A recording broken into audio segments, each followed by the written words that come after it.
Nous sommes, comme promis, en direct avec Laurent Berger. Bonsoir Laurent Berger. Bonsoir. Merci à vous d'être en direct ce soir pour votre première réaction à cette allocution du président de la République sur BFM TV. Le président qui vous dit ce soir aussi à vous que cette réforme n'est pas acceptée. À l'évidence, non, dit le président. Il le regrette, il dit qu'il entend la colère des Français, qu'il a entendu la colère des Français, que personne ne peut y rester sourd. Qu'est-ce que vous faites, vous, ce soir, des regrets du président ? Vous savez, les regrets, ça n'a pas changé grand-chose pour les travailleurs et travailleuses qui vont devoir travailler 2 ans de plus. Parce que la réforme, malheureusement, elle est promulguée. Donc, je crois qu'il faut faire attention à ne pas mépriser les travailleurs et les travailleuses. Ils ont été très nombreux à se mobiliser pendant ces 3 mois. Ils vont continuer de le faire le 1er mai prochain, je l'espère. Et c'est pas de cela qu'ils avaient besoin ce soir. C'était de pas dire. On n'avait pas besoin d'entendre qu'on avait entendu la colère et qu'elle était soi-disant sur d'autres leviers que le sujet des retraites. On a la réforme des retraites, c'est ça qui a coagulé la colère du monde du travail. Donc je ne sais pas comment vous le dire parce qu'il y a une espèce de vide dans l'intervention du président de la République. Il n'y a rien dedans qui ait une forme de considération à tous ces travailleurs et travailleuses qui sont touchés parce qu'ils vont devoir travailler 2 années de plus. Donc on attendait autre chose, évidemment. Et quant aux perspectives qui sont données, c'est un peu un discours de la méthode pour une 10e fois, mais rien de concret. Vous entendez, il répète que la porte de l'Élysée vous est ouverte. Il y avait ce rendez-vous qui avait été lancé au syndicat demain. Il dit le rendez-vous tient toujours, l'invitation tient toujours. Vous parliez d'un délai de décence. Est-ce que maintenant il est passé? Non, mais si vous voulez, si tout cela ne concernait pas la vie des travailleurs et travailleuses, on pourrait en sourire. La porte est grande ouverte. Elle a été fermée à triple tour pendant 3 mois. Donc il faut être sérieux. On a demandé une rencontre avec les autres organisations syndicales durant le conflit des retraites. On nous a expliqué que non, le temps du dialogue était terminé sur ce sujet des retraites. Et là, tout d'un coup, on nous dit, alors qu'il y a encore de la contestation dans ce pays sur cette réforme des retraites, on nous dit non, mais venez, puis la porte est ouverte. Enfin, la CFDT, un jour ou l'autre, ira discuter. Vous le savez, vous nous connaissez. On ira discuter des conditions de travail, on ira discuter des salaires. Mais on veut un minimum de décence dans cette relation-là. On répond pas quand on nous siffle. Et ça veut dire quoi un jour ou l'autre ? Et donc, je le dis. On verra. Je veux dire très clairement, on a dit, d'un point de vue intersyndical, d'ici le 1er mai, il n'y aura pas de rencontre. Puis ensuite, écoutez, j'entends bien, il faut travailler sur les salaires. Vous savez, aujourd'hui, il y a 151 branches sur 171 dans ce pays où les salaires débarquent en dessous du SMIC. Quel est le levier que pourrait actionner le gouvernement, le chef de l'État ? Par exemple, la conditionnalité des aides publiques. Le fait qu'on ne puisse pas attribuer des aides aux entreprises si elles ne respectent pas dans leur branche le fait d'avoir des minima de branche qui soient au minimum au SMIC. Vous voyez, ce qu'on attend et ce qu'on attendait ce soir, ce n'était pas du verbe. On en a déjà beaucoup eu. Ce sont des actes, ce sont des propositions concrètes qui pourraient changer la vie des travailleurs. Alors, bien sûr, il y aura des discussions, il y aura ce fameux pacte social, mais avec quel élément de justice dedans, quel élément de progrès pour les travailleurs et travailleuses sur leur salaire, sur leurs conditions de travail. Et puis, très clairement, cette réforme des retraites, elle va impacter durement des travailleurs. Comment le président de la République répond au malaise, à la colère qui s'est exprimée. Encore une fois, avec très peu d'empathie. Mais Laurent Berger, Emmanuel Macron nous dit ce soir et vous dit qu'autour du travail, des salaires, il y a plusieurs actes de négociation, améliorer les salaires, les revenus des salariés, l'usure professionnelle, accroître l'emploi des seniors, etc. Il y a ça, le président pose ça, vous dites, c'est vide. Non, il pose des sujets qui auraient dû être pris avant la réforme des retraites. L'emploi des seniors, il aurait fallu en traiter avant de parler de la réforme des retraites. Ça n'a pas été le cas, et quand ça a été le cas, ça a été censuré par le Conseil constitutionnel, ce que le gouvernement savait, parce que l'avis du Conseil d'État disait que c'était un cavalier dans cette réforme.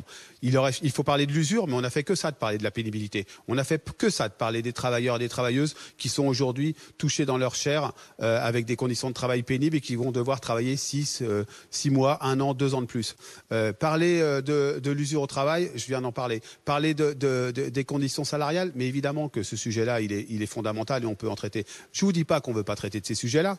Je vous dis que ce qui a été fait, c'est d'abord, vous travaillez 2 ans de plus et maintenant, on énonce les sujets sans en tresser les perspectives. Alors moi, je dis au président de la République ce soir, OK, Vous voulez discuter de ces sujets-là? Est-ce que vous êtes prêt à ce que l'organisation du travail soit enfin un sujet de négociation obligatoire dans les entreprises? Est-ce que vous êtes prêt à réinstaurer les critères de pénibilité de 2017? Parce que c'est comme ça allez lui dire demain, qu'on Laurent luttera Berger. contre les pénibilités au travail.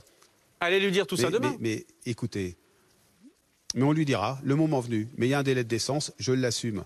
Aujourd'hui, il y a encore beaucoup de colère dans le monde du travail, beaucoup de colère de ceux et celles qui se sont mobilisés. Et cette colère, elle est notamment due à cette réforme de retraite qui est injuste. Et donc, on ira le faire. On ira le faire quand on aura décidé de le faire et en demandant une exigence. Avec quelle méthode le président de la République ou le gouvernement veut mener des discussions avec les organisations syndicales?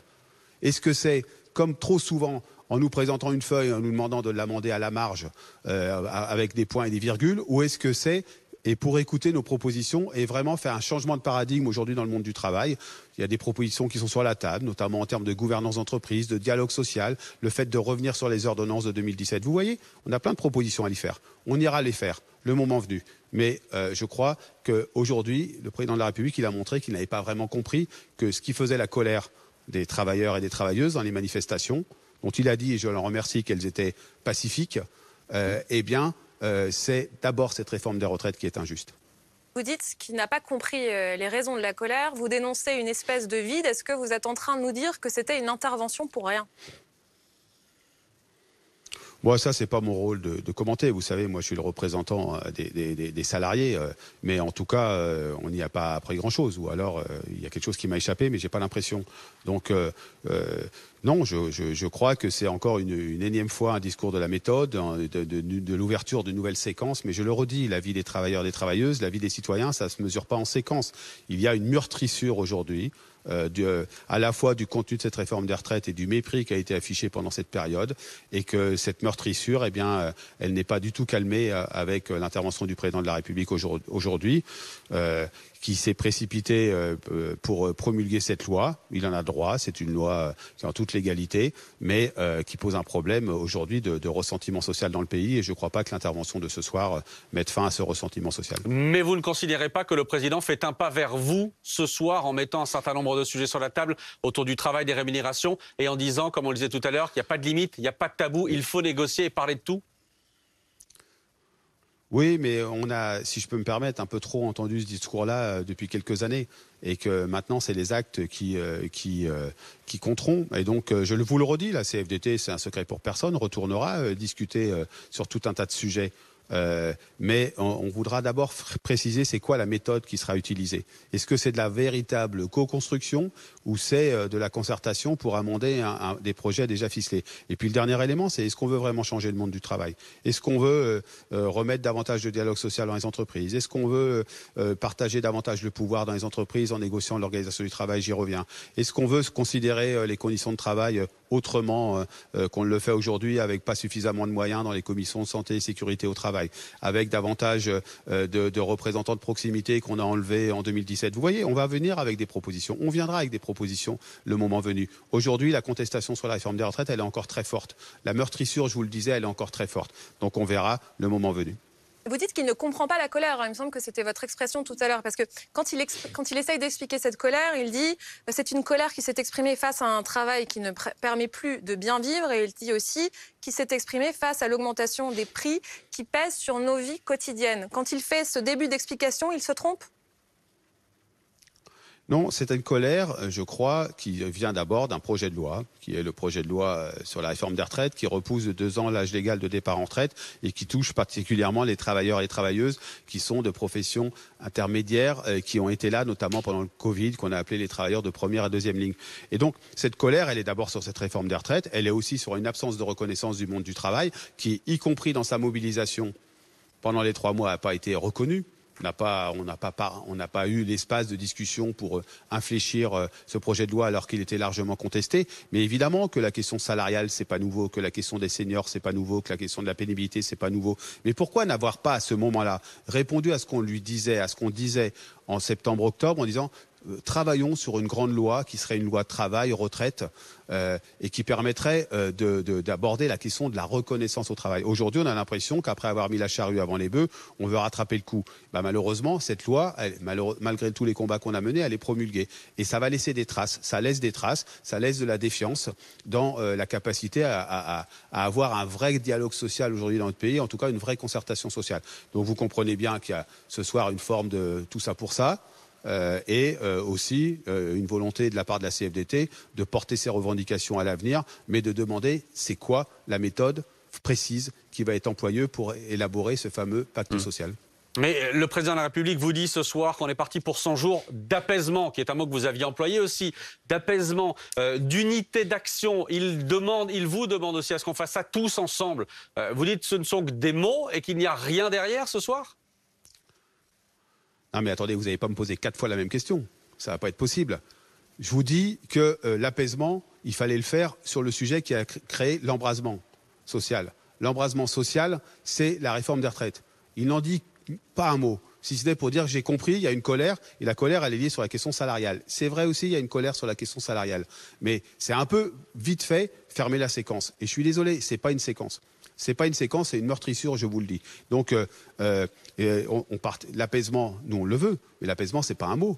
Ce sont des attitudes, ce sont des comportements, ce sont des façons de considérer le monde du travail, c'est une façon de mener le dialogue social. Et donc, on verra ce qu'il y a concrètement derrière, et en termes de méthode, et en termes de sujet. Donc, la CFDT, aujourd'hui, elle trouve que cette intervention, elle est pas suffisante pour répondre aux préoccupations. Elle parle pas, évidemment, j'avais pas l'espérance qu'il parle d'abroger la loi sur les retraites qu'il vient de promulguer, mais il aurait pu avoir un peu plus de compréhension sur ces contestations. Et puis surtout, je pense qu'il va falloir mettre des choses sur la table en termes de propositions sur le travail. Pour l'instant, on a eu juste des mots qui ont été employés plein de fois et rien d'autre. Est-ce que, quand vous dites qu'il n'a pas posé le bon diagnostic sur ce qu'on est en train de vivre, même si vous refusez le terme de séquence, vous êtes en train de dire qu'il est déconnecté des Français ou qu'il n'arrive pas à comprendre ce que vit en ce moment le pays ? Vous savez, excusez-moi de vous le dire, je dis ce que j'ai envie de dire. Et je ne dis pas, je ne reprends pas, je ne vous ai pas dit qu'il était déconnecté. C'est vous qui me le dites. Ce que je sais, c'est que ce que j'entends dans le monde du travail aujourd'hui, ce que j'entends en termes d'aspiration et de reconnaissance dans le monde du travail, c'est pas par les mots employés par le président de la République aujourd'hui qu'on y répondra. Donc après, vous ferez l'analyse que vous voudrez de ma réaction, mais clairement, je crois que ça ne répond pas. Ouais, il y a une forme de déconnexion. Il y a une forme de... Mais j'ai aucune prudence. Vous allez me dire que j'ai une prudence alors que ça fait des années, des mois que je dis exactement ce que je pense. Il n'y a pas de prudence, il y a juste une forme de déconnexion, oui, je vais le dire, avec ce qui est en train de s'exprimer aujourd'hui dans le monde du travail. Et donc, c'est à nous de rapporter ce que vit le monde du travail. Mais malheureusement, je vous le dis, pendant 3 mois, on n'a pas été écoutés. Pendant 3 mois, la porte n'a pas été ouverte. Donc, cette espèce de tour de passe-passe qui consisterait à dire, écoutez, on est très ouvert pour parler de tous les sujets dont on aurait dû parler avant la réforme des retraites, alors que pendant la réforme des retraites, la porte était fermée à double tour et on n'a vu personne pendant plus de 3 mois, c'est quand même un peu fort de café. Donc voilà, je veux dire, on verra comment se passeront les semaines à venir. Mais pour l'instant, clairement, cette intervention, elle ne répond pas aux enjeux du monde du travail. Mais Laurent Berger, Emmanuel Macron montrent ce soir qu'effectivement, vous le dites, il veut passer à autre chose. Et tous les commentaires le disaient déjà ces dernières heures. Arrêtez, excusez-moi, je vais vous couper. Attendez, Laurent Berger. Je vais vous couper, vous me posez 4 fois la même question. Non, attendez. Emmanuel Macron dit ce soir et montre qu'il veut passer à autre chose. Vous avez dit vous-même ces dernières heures ce matin sur France 2 que de toute façon, vous n'arriveriez pas à faire changer le président d'avis. Donc vous aussi, vous allez devoir avancer. Vous aussi, vous allez devoir revenir à la table des négociations ou à la table des discussions des prochains sujets. Ce qu'il y a, vous parlez de délai de décence. Le délai de décence, c'est le 1er mai. On peut se remettre à travailler tous ensemble le 1er mai ou ce sera trop tôt encore ? Non, mais d'abord, je ne vous autorise pas à me dire ce que je vais devoir faire. Vous savez, nous, on va devoir faire avec les travailleurs et travailleuses qui Si, vous avez dit vous allez devoir. Donc c'est vous qui venez de le dire. Donc vous n'allez pas me dire ce que la CFDT ou les organisations syndicales vont devoir faire. Les organisations syndicales aujourd'hui, elles sont représentatives du monde du travail, elles ont montré leur centralité sur le monde du travail et l'écoute des travailleurs. Parce que toutes les catégories de salariés ont manifesté, tous les secteurs professionnels se sont mobilisés et aujourd'hui, il y a encore un rejet de cette réforme très massif. Clairement, oui, la CFDT, elle retournera discuter parce que quand on est représentant du personnel dans une entreprise, eh bien, même si son patron a fait quelque chose qui ne nous convient pas, si on veut défendre les travailleurs et travailleuses, on retourne au combat, on retourne se battre, on retourne faire des propositions. Mais aujourd'hui, clairement, de propositions de porte ouverte de la part du président de la République, il y a un cadre, donc il faudra définir la méthode et il y a des mots. Mais des mots qu'on connaît bien, puisque ce sont les nôtres, emploi des seniors, pénibilité, salaire, etc., mais où il n'y a pas de piste pour l'instant. Donc des pistes, on ira discuter quand on aura affiné c'est quoi la méthode, de concertation et de discussion, avec quelle co-construction et pas simplement réaction à un projet gouvernemental, et ce sont quoi les sujets concrètement. Et je le dis, le gouvernement, il a les leviers, par exemple, sur les augmentations de salaire, eh bien, il a le levier de la conditionnalité des aides publiques. Sur la question du travail et du sens au travail, il a le levier de l'organisation du travail en rendant obligatoire la négociation sur l'organisation du travail dans les entreprises. Sur la question du sens et du bien-être des salariés dans leur travail, la qualité de vie au travail, il a la possibilité d'instaurer le dialogue professionnel obligatoire dans les entreprises. Il a la possibilité sur le dialogue social de développer, de revenir sur les ordonnances et de revenir sur des représentants de proximité, sur davantage de moyens aux commissions, au CAC-SCT, les commissions de santé et sécurité au travail. Il a des moyens pour redonner des moyens à la prévention sur le travail, sur les risques professionnels. Il a la possibilité de développer des moyens de l'inspection du travail, qui a un rôle important, etc. Donc vous voyez, des propositions, il y en a sur la table. Et maintenant, il faudra vérifier que le cadre permette ça et que la méthode permette ça. Laurent Berger, question de Gaëtan Mélin. Laurent Berger, est-ce que vous auriez aimé que ce soir, le président de la République vous propose une grande conférence sociale ou salariale et qu'il vous donne en quelque sorte une page blanche pour écrire justement toute cette loi travail autour de la pénibilité, de tous ces thèmes qui vous sont chers? Non mais ce qu'il faut que vous compreniez, c'est qu'il y a une période qu'on vient de traverser. Et vous êtes, vous aussi, mais je ne vous le reproche pas, vous avez le droit, vous êtes aussi en train de parler de la suite. Il vient de se passer quelque chose, et il se passe encore quelque chose en termes de contestation de cette réforme des retraites.